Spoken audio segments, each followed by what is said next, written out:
Over 50% of Kenyans are unemployed. The infrastructure is really bad. The roads are unpaved. There's a lot of open sewage.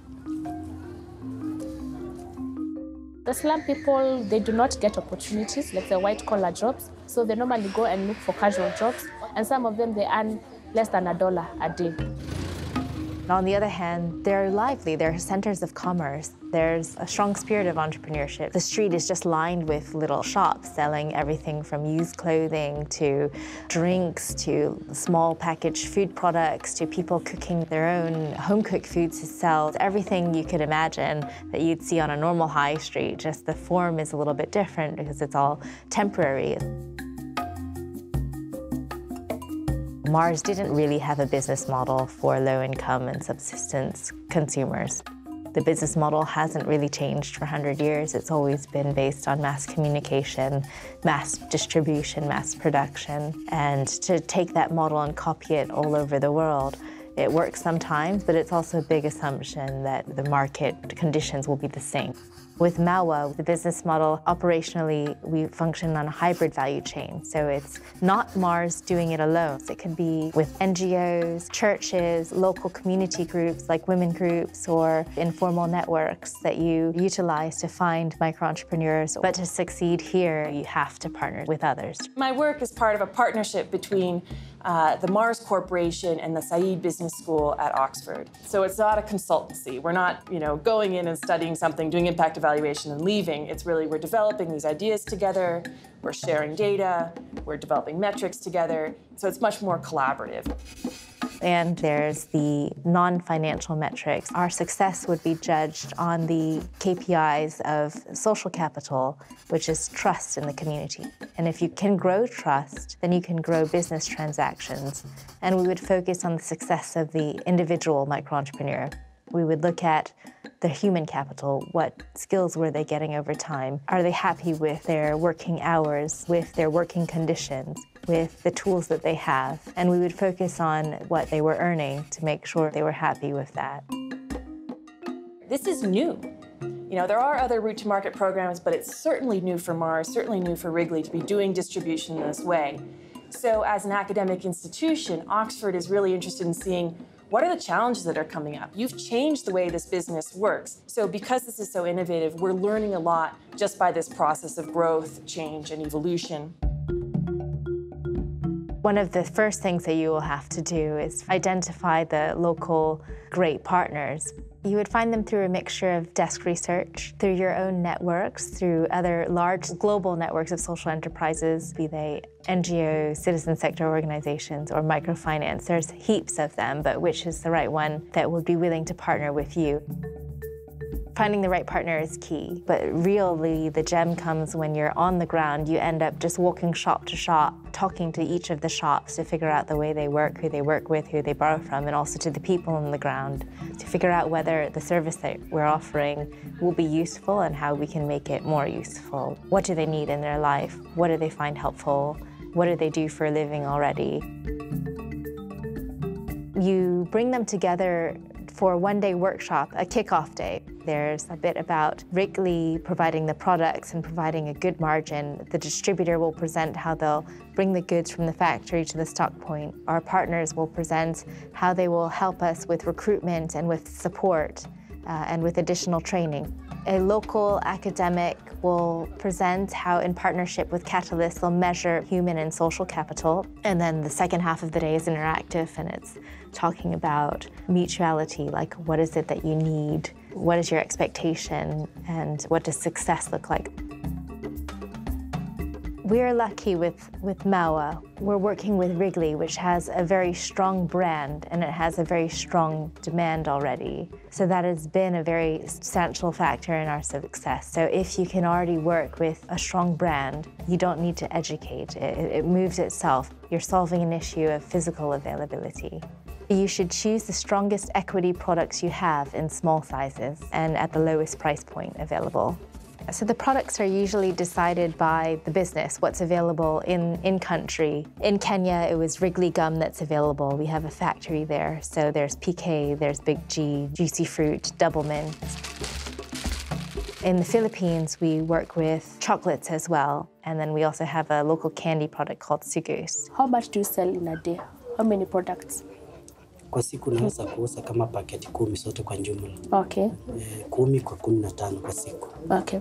So he sells between 10 to 15 packets in a day, and this is because he has expanded his basket of goods. So remembering that he's also employed by Muli, he's selling flour, he's selling oil, now with the regular products on top.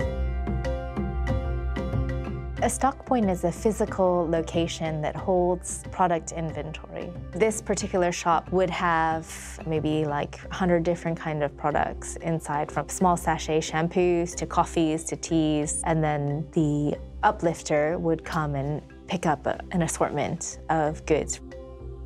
On average, each stock point will have 5 to 10 uplifters attached. We typically go for the smaller guys who want to grow, and they grow with Maua. An uplifter is a micro-entrepreneur, micro-distributor that picks up goods from the stock point and delivers them to a retail store or a kiosk. The stock point and the uplifters form a team unit. They often meet in the morning together to talk about their selling routes and to pick up the goods. The relationship between the stock point and the uplifter is very important. In many cases, the uplifter takes the goods from the stock point in the morning on credit and then pays back after a day of work in the evening when they've collected the cash. The partner already has the trust of the community, so they're able to recruit and bring people to us. Would you be interested in selling our products? Yes, that's why I'm here. We completely rely on our partners for recruitment because we need to find locals from that community who are excited to have the business opportunity. At the point of recruitment, we assess their attitude. We also ask them about the tools that they already have. You have the capital to start even today? We have a recruitment questionnaire which the partners go through, and it asks questions around their ambition for their own business, their willingness to help and be a leader to others. We want every business to be a social business. After the entrepreneurs are recruited, they need to be trained. At a very basic level, Wrigley can give training about our products. The first training will be at least 1 full day, sometimes 2.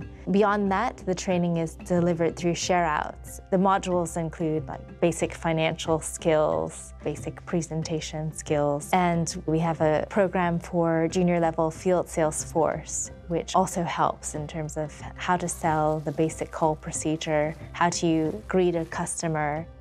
The training is extremely important to helping them feel confident about their own skills, and it helps them know that they're already part of a group of people that they can turn to, who are going through the same process and who they can turn to learn and for help.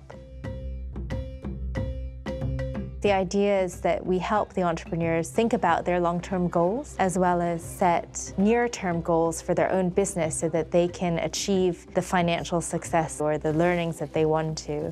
We want it to come from themselves, what suits their needs and their lifestyle. They're not telling them that we need you to sell more and more. No, they're telling them we care about you. Tell me, how can I help you to sell more? Probably the problem is not that the market is not there. Maybe the problem is the medium of transport.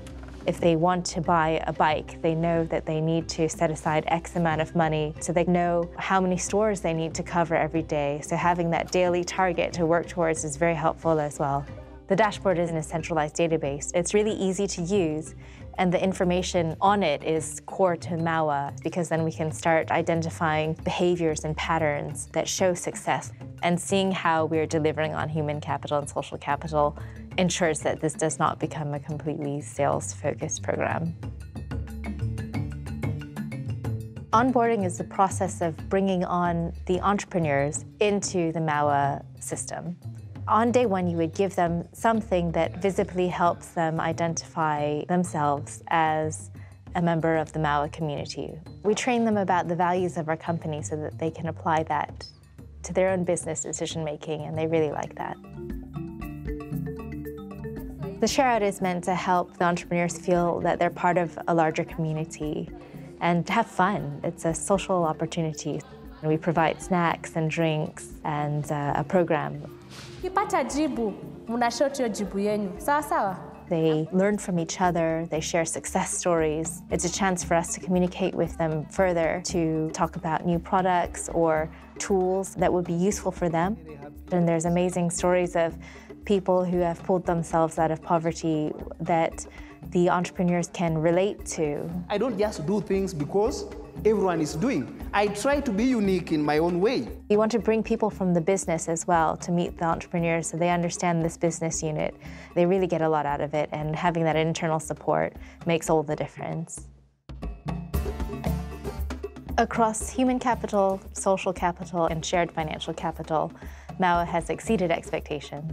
From a growth perspective, profitability and revenue perspective, it contributes a very substantial part of the Wrigley business in Kenya, which is why Maua is not referred to as a project anymore. It's a full business unit.